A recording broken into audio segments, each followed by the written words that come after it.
Well, some surprising findings in a new retirement survey from Wells Fargo. 4 in 10 workers say that living past 85 would be a financial hardship. And the most stressed out group right now aren't millennials, but Generation X. Here to explain is Fredrik Axsater. He is head of strategic business segments at Wells Fargo Asset Management. Fredrik, welcome. Good to have you with us. Why is Gen X so bummed? In a way, they were sandwiched between two different systems. The boomers, many of them have a traditional pension plan, a defined benefit plan.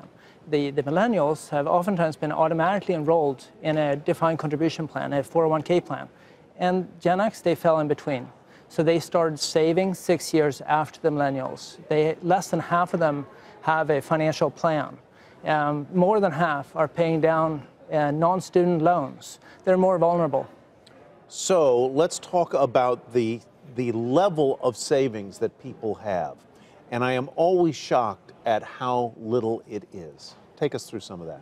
Yeah, I think what we find is this extraordinary power of what we call to have a mindset where you're taking action. You have a longer-term plan, and you also have a shorter-term plan.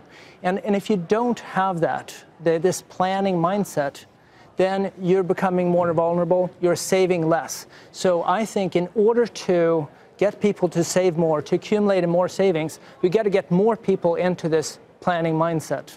I'm wondering if recessions, in some cases, are helpful for the long term to scare investors straight. Millennials, for example, quite young when this financial crisis happened. I'm a millennial. I was early in my work life, relatively, when that happened. And I got to tell you, it sort of scared me into thinking, I want to maybe be a little bit more aggressive when it comes to saving, save a little bit more. I mean, is that helpful for a generation to have that in early earning years?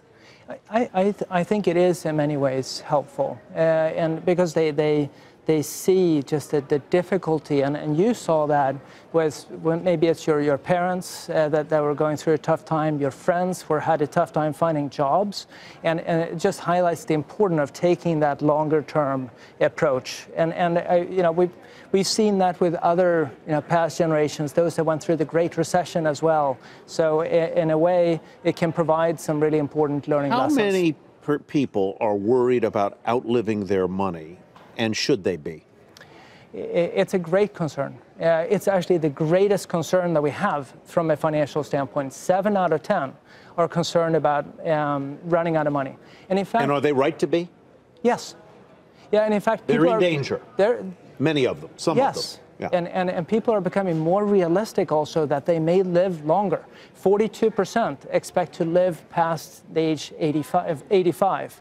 And 38% say that if they live past 85, it represents economic hardship.